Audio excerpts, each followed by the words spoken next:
Have you ever felt just sort of caught, tangled up in rules and regulations, where the very systems that are supposed to protect us, well, they start to feel less like a safety net and, I don't know, more like a cage? Yeah, that feeling is quite common, actually. It is, right.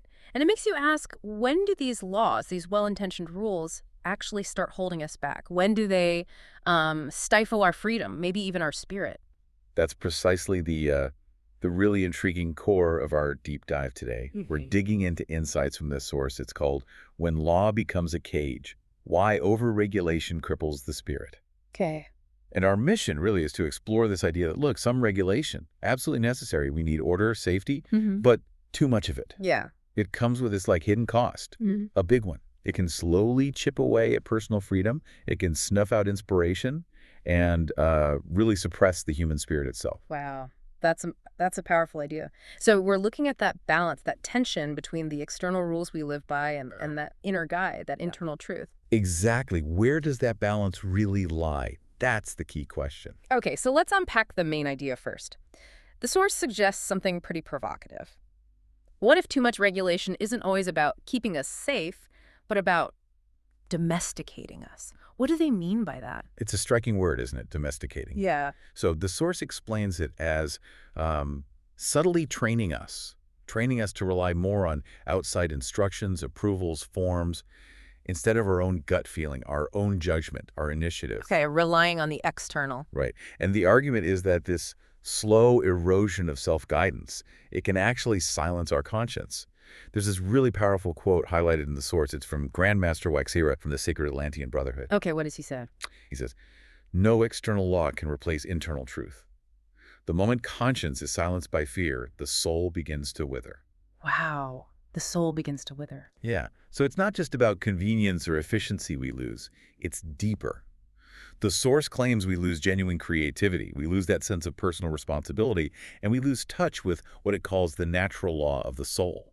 Natural law. Yeah. Like our innate moral compass. Exactly. That inner wisdom of rightness, that doesn't necessarily come from a rule book. And what's really fascinating here, this whole idea, it's not new. It's not just about our modern red tape. Right. Ancient traditions knew about this tension. They absolutely did. They understood this dynamic, maybe even better than we sometimes give them credit for today.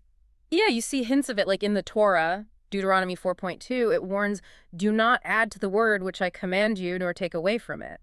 Which isn't just, a religious rule. It suggests that piling on too much law becomes a burden. It kind of defeats the purpose. Precisely. And you see similar ideas across different philosophies. Take Hindu thought, the concept of dharma. Right, dharma. It's often presented not as some rigid social code you must follow, but as your inner truth. The unique way the sacred order, let's say, expresses itself through you. It's personal. So it comes from within. It comes from within. And think about mystics throughout history, Sufis, Kabbalists, Christian Gnostics. They all pointed towards the same thing. Real transformation, real spiritual growth. It bubbles up from inside. It's about awakening conscience, not just controlling behavior from the outside.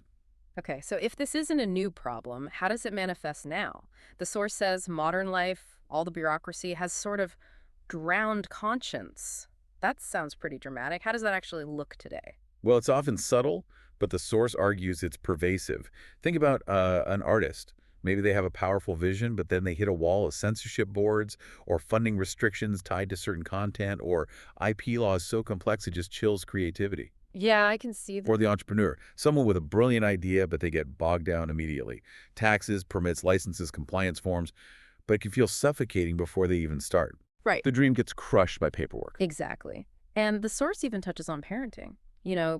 Parents trying to raise kids to think for themselves, to have a spiritual awareness, maybe feeling pressured by educational systems or social norms that push conformity over that kind of independent spirit.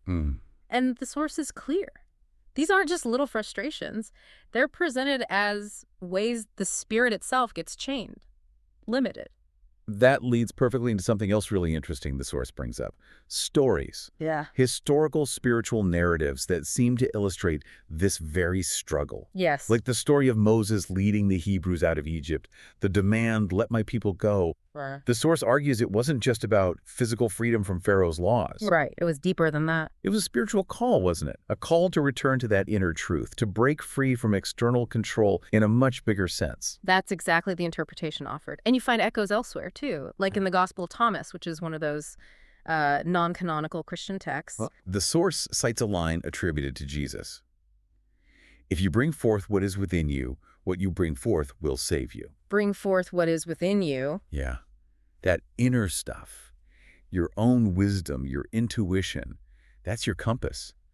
And the source argues that excessive laws, constant micromanagement, they can damage that compass. People just stop listening to themselves when they're always being told what to do, how to think, even how to feel. You can really see how that plays out in everyday life, can't you? Mm-hmm. Like the worker who just says, nope, not my job to think about that. Just follow the procedure. Right. Or the teacher who feels hamstrung by standardized tests. Yeah, they know maybe a different approach would work better for a particular student, but they stick to the script because they have to. Exactly. Or even, on a larger scale, governments regulating speech. Maybe the intention is safety or preventing harm, but it can reach a point where people become afraid to voice anything unconventional, and you end up with, well, silence. Just conformity. And the source uses some strong language here. It says, these situations aren't signs of progress or order.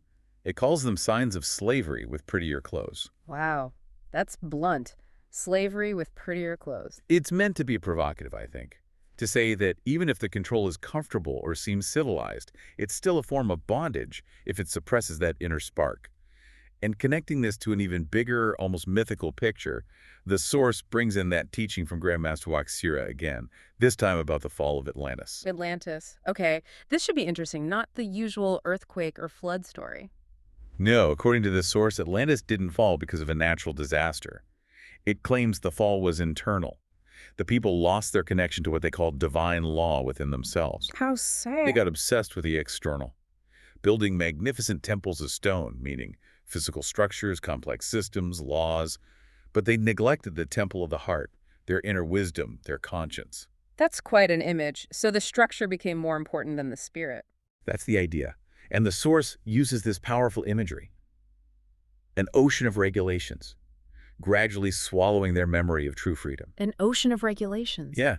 And it mentions the symbol of a sprig of acacia, which, in the lore of this brotherhood, apparently marks the spot where freedom drowned.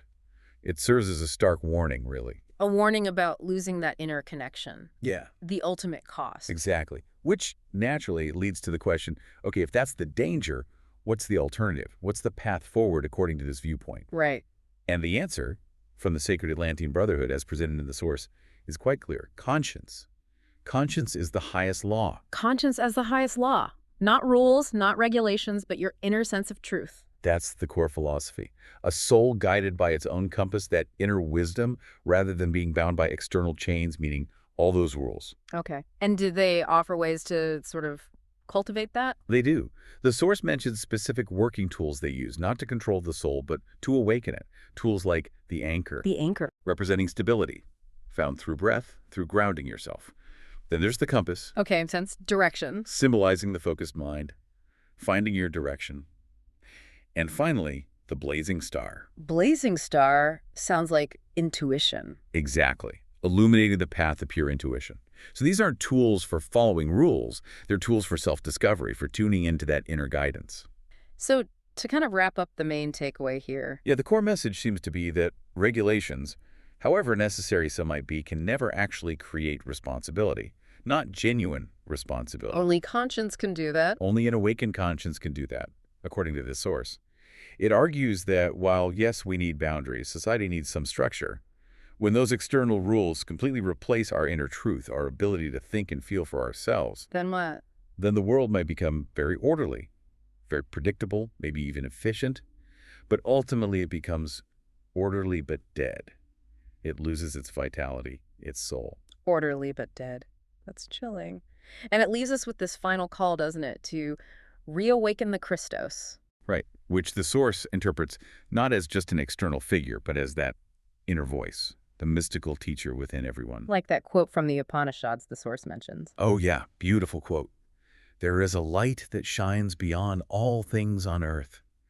It is the light of the self shining in the chamber of the heart. finding that light within ourselves again. That seems to be the ultimate goal presented here. Well, this has been quite a journey. This deep dive really highlights that powerful tension, doesn't it? Between the laws outside us and the truth inside us, and how those external structures can either protect us or, if we're not careful, really cage the human spirit. It definitely encourages you, the listener, Yeah. to think, to look around, maybe look inside. Where in your own life or in society could we benefit from rethinking that balance? Yeah, that balance between external control and trusting that inner guidance more. Finding that sweet spot. It leaves you with a big question, really. What might actually change? Think about it. What could happen if we, as a society, prioritize cultivating inner wisdom, nurturing conscience, just as highly as we currently prioritize creating and enforcing external rules? What kind of world might that be?